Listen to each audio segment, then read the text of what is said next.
자, 오늘 오후에 다 같이 읽으실 성경 말씀은 마가복음 4장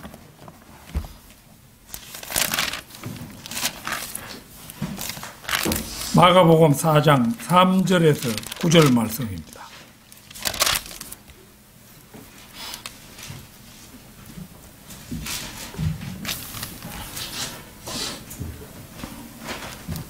다 찾으신 줄 알고 받들어 읽겠습니다. 경청하라, 보라, 씨 뿌리는 자가 뿌리로 나가서 씨를 뿌렸는데 어떤 씨는 길가에 떨어지니 공중의 새들이 와서 먹어버렸고, 또 어떤 씨는 흙이 많지 않은 돌밭에 떨어지니 흙이 깊지 아니하므로 즉시 싹이 나오나 해가 솟아오르자 시들었으며 뿌리가 없으므로 말라버렸고, 또 어떤 씨는 가시떨기 사이에 떨어지니 그 가시떨기가 자라서 기운을 막음으로 열매를 맺지 못하였느니라. 또 어떤 씨는 좋은 땅에 떨어지니 자라고 번성하여 열매를 맺되 어떤 것은 30배로, 어떤 것은 60배로, 또 어떤 것은 100배로 맺었느니라고 하시더라. 또 그들에게 말씀하시기를 들을 귀 있는 자는 들을지어다 라고 하시더라. 자, 씨 뿌리는 자와 네 종류의 마음밭, 씨 뿌리는 자와 네 종류의 마음밭, 이런 제목으로 말씀을 드리겠습니다. 오늘 읽은 본문 말씀은 AD 28년 갈릴리 서쪽 바닷가에서 많은 사람들이 성읍들로부터 주님께 나왔을 때 주님께서 그들에게 비유로 들려주신 말씀입니다. 마가복음 4장 1절을 보면 주께서 다시 바닷가에서 가르치기 시작하시더라. 큰 무리가 그에게 모여들므로 주께서는 바다에 떠있는 배에 올라앉으시고 온 무리는 바다에 접한 육지에 섰더라. 이렇게 묘사합니다. 갈릴리 바닷가에서 큰 무리가 오자 주님께서 배를 타신 후 육지에서 조금 떨어져서 말씀하시고 사람들은 바다에 접한 육지에서 주님의 말씀을 듣는 상황임을 알 수가 있습니다. 전에 언제든가 그 포항에 있는 그 어떤 큰 교회에서 그 박수길 교수가 음악회를 갖는다 이래가지고 그까지 한번 찾아갔던 일이 있었는데요. 그 무슨 교회인가 이름은 모르겠는데 그 교회 건물이 억수로 크더라고요. 마치 원형극장처럼 이렇게 되어 있는데 그 뒤에 바로 뒷문으로 들어서니까 아득하게 저 앞쪽 낮은 곳에 강대상이 있고 그게 이제 계단식으로 이렇게 부채꼴로 되어 있는 그런 예배당이었습니다. 어마어마한 건물이었어요. 오늘의 본문 말씀의 상황은 건물이 없어서 그렇지 본질적으로는 경사가 진 그런 포항의 그 큰 교회와 같은 구도가 아닌가 이렇게 생각해 봅니다. 우리 주님께서 가장 낮은 곳인 배에 앉으시고 청중들은 다소 경사가 진 해변 언덕에 서 있는 상황이기 때문입니다. 본문 말씀은 처음부터 주님께서 비유라고 밝히고 있습니다.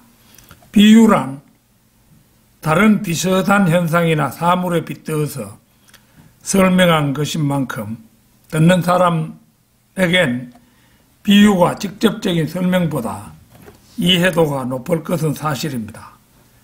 그러나 오늘 읽은 본문 말씀 바로 다음 10절에는 제자들 12과 에워싼 사람들이 그 비유에 관하여 묻더라 이렇게 서술하고 있음을 볼 때 비유라고 해서 마냥 쉽지만은 않은 내용임을 알 수가 있습니다. 주님께서는 제자들의 질문에 대해 마가복음 그 4장 11절에서 13절에 걸쳐 말씀하십니다. 같이 보겠습니다. 주께서 그들에게 말씀하시기를 너희에게는 하나님의 나라의 신비를 알도록 허락되었으나 밖에 있는 사람들에게는 모든 것이 비유로 되었느니라. 이는 그들이 보기는 보아도 알지 못하며 듣기는 들어도 깨닫지 못하게 하여 어느 때라도 회심하지도 못하고 또 그들의 죄들이 용서받지도 못하게 하려 함이라 하시고 또 주께서 그들에게 말씀하시기를 너희는 이 비유를 알지 못하느냐 그렇다면 어떻게 모든 비유를 알겠느냐 이렇게 덧붙이고 계십니다. 보는 것처럼 예수님께서는 보아도 알지 못하며 듣기는 들어도 깨닫지 못하게 하여 어느 때라도 회심하지도 못하고 그들의 죄들이 용서받지도 못하게 하려 함이라고 하여 비유의 사용 목적이 오히려 일단의 사람들에게는 감춰진 것처럼 말씀하시면서 너희는 이 비유를 알아야 한다고 하시기 때문입니다. 이 비유에서 먼저 우리가 생각해 볼 것은 씨 뿌리는 자가 누구이며 씨가 무엇인가 하는 점입니다. 여기에서 비유를 푸는 열쇠는 바로 씨입니다. 이 씨를 주님께서는 19절에서 말씀이라고 일러주십니다.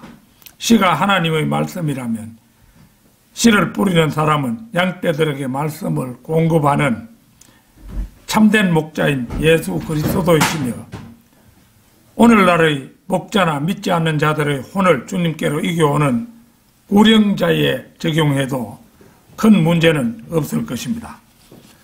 오늘의 본문 말씀은 누가복음과 마태복음에도 거의 같은 내용의 비유가 실려 있습니다. 그러나 엄격히 말하건대 서로 비슷해도 마태복음은 천국 비유인데 반해서 누가복음과 마가복음의 경우는 하나님의 나라에 관한 비유입니다. 따라서 오늘 저는 하나님의 나라에 관한 비유로만 살펴보려고 합니다.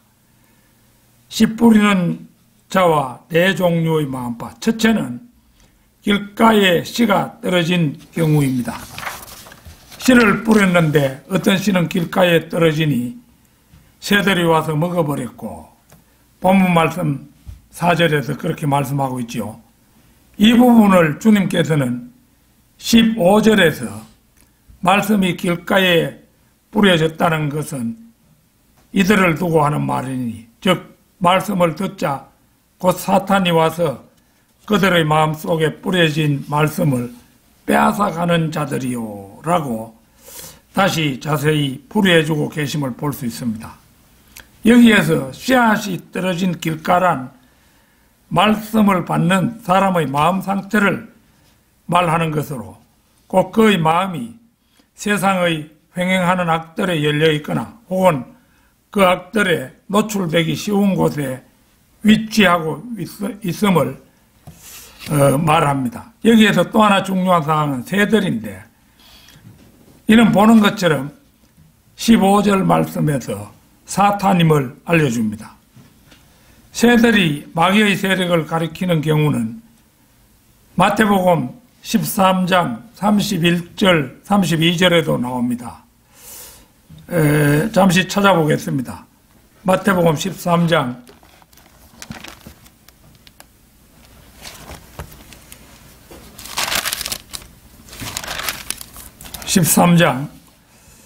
31절 32절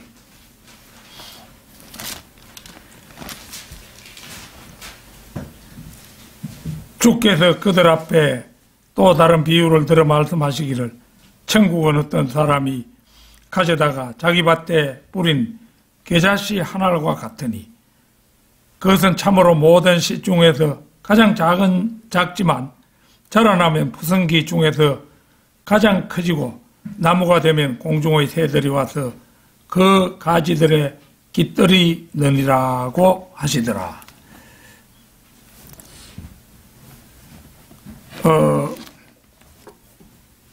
이것은 겨자씨 비유라고 널리 알려진 비유인데, 이 비유는 사람들에 의해서 잘못 해석되는 경우가 많습니다.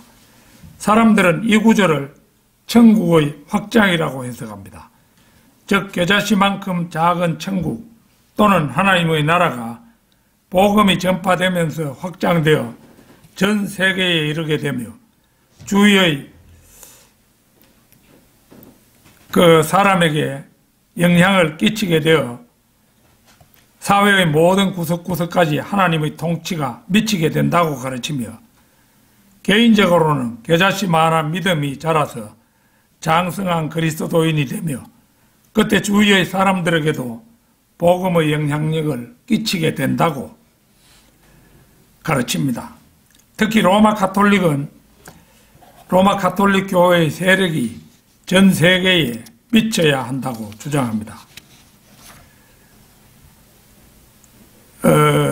그러나 이 비유는 전혀 그런 뜻이 아닙니다. 겨자씨가 자라면 원래 푸성기 같은 나물이 되어야 정상입니다. 그러나 이 비유에서 겨자씨는 나무가 되었습니다. 비정상적인 성장을 하게 된 것입니다.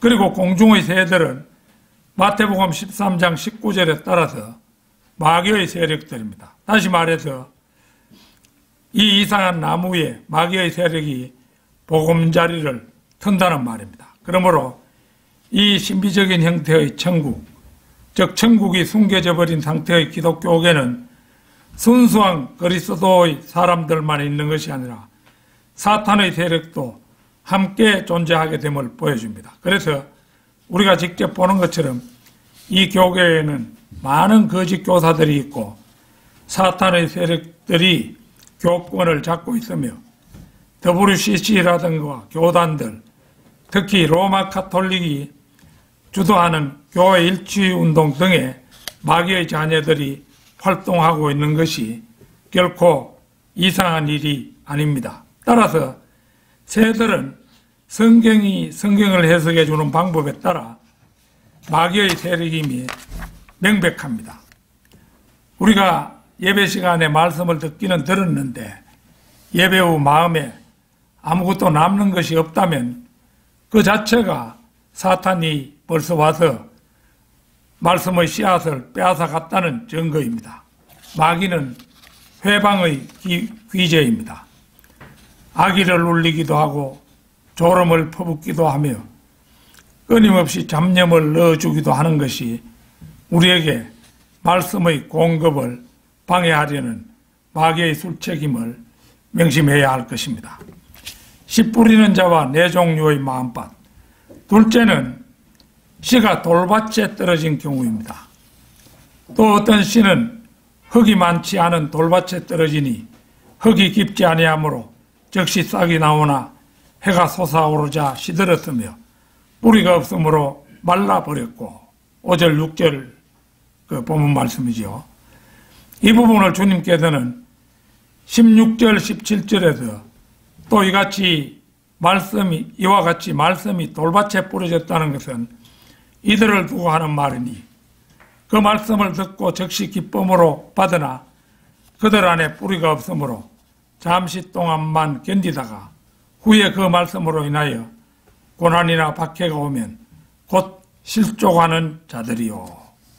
보는 것처럼 씨가 돌밭에 떨어졌다는 것은 말씀을 듣고 기쁨으로 받아들이지만 뿌리가 없으므로 고난이나 박해가 오면 실족하는 자들이라고 일러주십니다. 시편 1편 2절에서 3절을 찾겠습니다. 2절에서 3절입니다. 그의 즐거움이 주의 법에 있으니 그가 주의 법을 주야로 묵상하는도다. 그는 강가에 심겨진 나무 같아서 계절을 따라 열매를 맺으며 그의 잎사귀도 마르지 아니하리니 그가 무엇을 하든지 번성하리로다.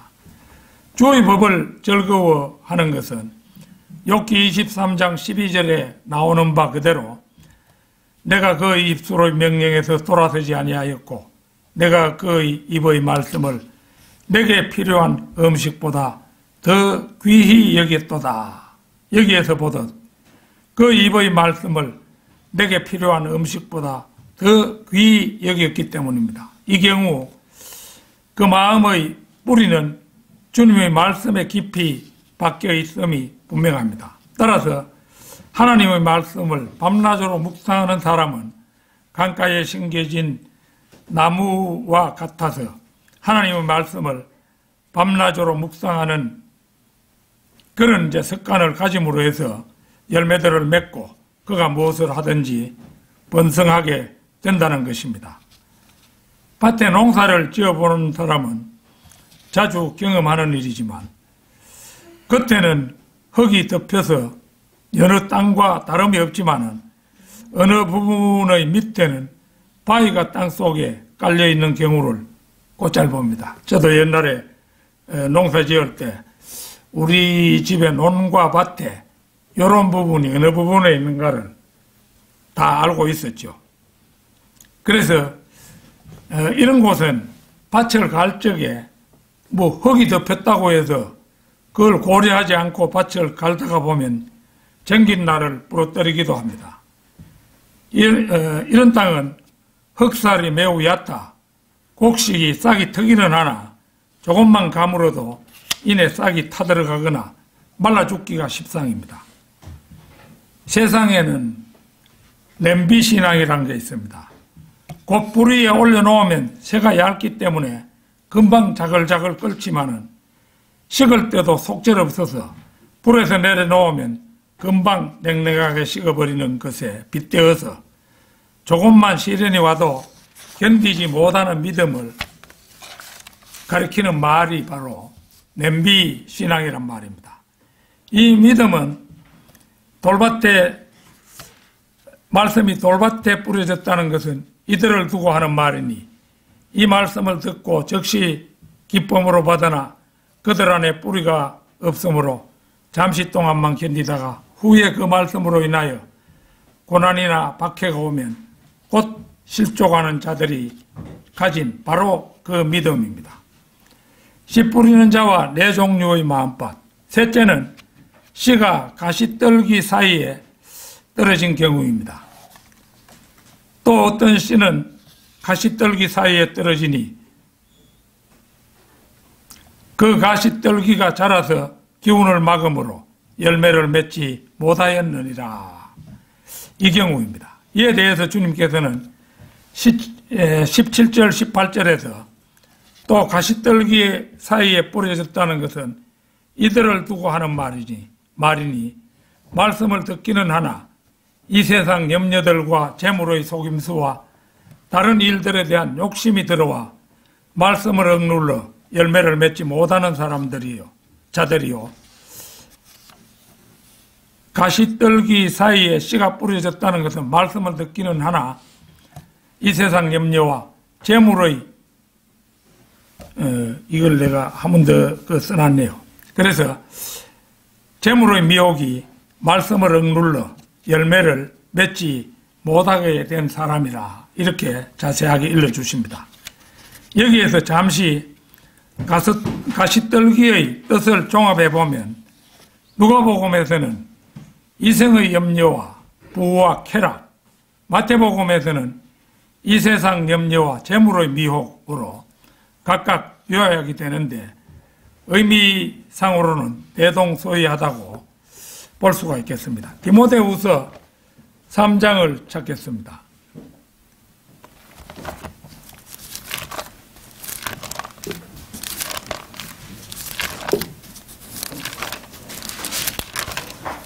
디모데후서 3장 1절부터 5절까지입니다. 또 이것을 알라. 마지막 날들에 아주 어려운 때가 오리라. 사람들이 자기를 사랑하고 돈을 사랑하며 자긍하고 교만하며 하나님을 못 오가고 부모에게 불순종하며 감사하지 아니하고 거룩하지 아니하며 무정하고 화해하지 아니하며 모함하고 절제하지 못하며 사납고 선한 것을 좋아하지 아니하며 배반하고 분별이 없으며 거만하고 쾌락을 사랑하는 것이 하나님을 사랑하는 것보다 더하며 경건의 모양은 있으나 경건의 능력은 부인하리니 이런 자들에게서 돌아서라. 이 말씀은 직접적으로 1900년부터 오늘날에 적용되는 말씀입니다. 재물이 아무리 많아도 만족하지 못하는 현대인, 쾌락을 사랑하는 것이 하나님 사랑하는 것보다 더한 현대인들의 모습이 적나라하게 나와 있는 말씀이 아닐 수 없습니다. 주말마다 라스베가스를 찾는 사람들은 평균 4,000달러를 그곳에다 버리고 간다고 합니다. 12분마다 비행기가 한 대씩 내리거나 뜨거나 한다는데 그곳에 오는 사람들은 모두가 돈이라는 쐐기를 버리지 못해 안달이라고 합니다. 어디 라스베가스 뿐이겠습니까? 우리나라 강원랜드에도 돈을 못 써서 좀이 쑤시는 사람도 많고 도박에 중독이 되어 폐가 망신한 사람도 한둘이 아니라고 합니다. 지금 강원랜드 주위에 주차장 이런 곳에 길가에 자동차를 대놓은 채로 찾아가지도 않고 고스란히 녹쓰는 경우가 많고 그렇다고 합니다. 그게 이제 그 주위에 사는 전당포 같은데 자동차를 맡기고 이제 자기가 가져간 돈이 다 떨어지면은 전당포 같은 데 가서 자기 자가용을 또 맡기는 거예요. 그래 돈 찾아가지고 그 돈마저도 탕진하고는 돌아가기도 하고 안 돌아가고 어떤 사람은 막 거기서 노숙자같이 되어서 사는 사람도 많다고 합니다. 그런 사람은 완전히 도박으로 폐가 망신한 사람이다 이렇게 볼 수 있죠. 디모데후서 4장 10절을 보면 대만은 이 현 세상을 사랑하여 나를 버리고 데살로니가로 갔고 이런 말씀이 나옵니다. 여기에서 데마라는 사람은 골로새서와 빌레몬서에도 각각 나오는 이름으로 이때만 해도 바울의 동역자로 사랑하는 의사 누가와 데마가 너희에게 문안하느니라.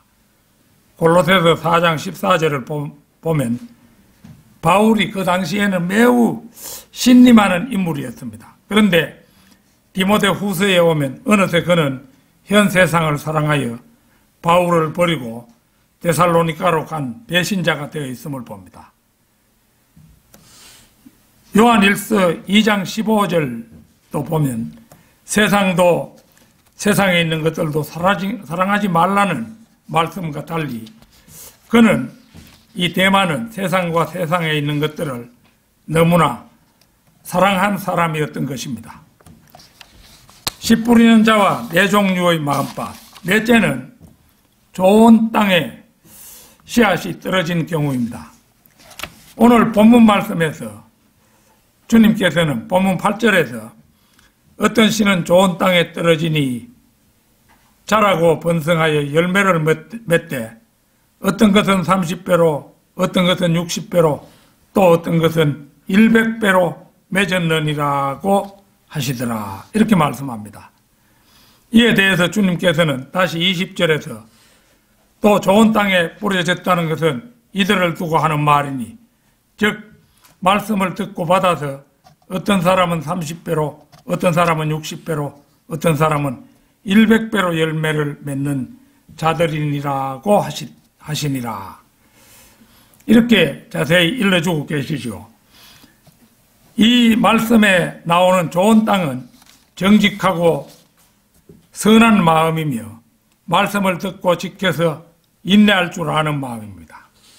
마태복음에서는 말씀을 듣고 깨달아 또한 열매 맺는 사람이라고 합니다. 그런데 여기서도 일률적이지 않고 각각 자등적으로 열매를 맺는 것을 봅니다. 어떤 사람은 100배로, 어떤 사람은 60배로, 또 어떤 사람은 30배로 열매를 맺느니라고 구분하고 있는 점이 그것입니다.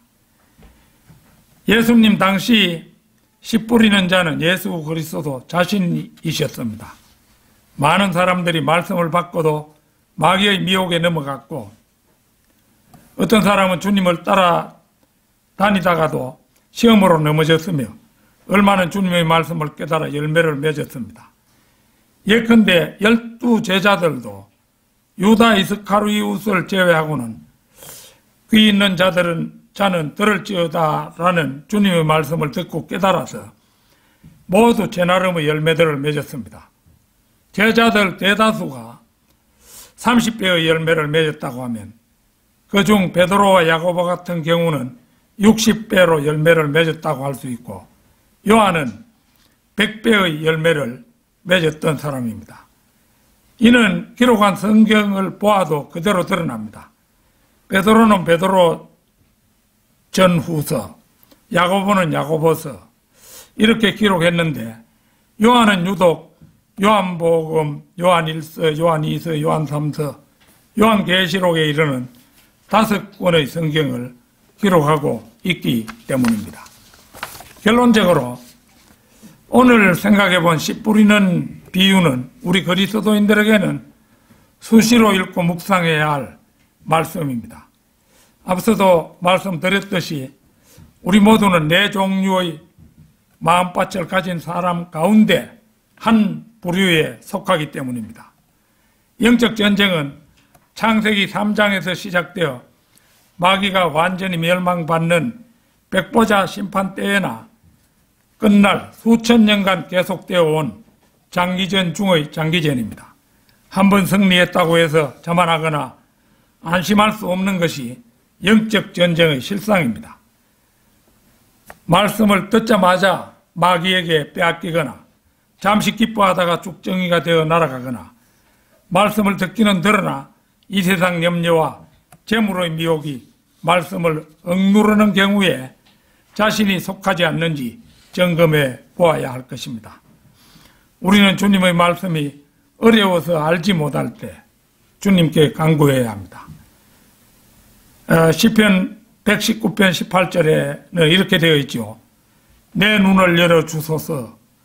그리하시면 내가 주의 법의 경이로운 것들을 보리이다. 아무쪼록 우리 모두는 말씀을 듣고 깨닫는 사람, 정직하고 선한 마음으로 말씀을 듣고 지키는 인내의 사람들이 되기를 소망합니다. 다 같이 기도드리겠습니다.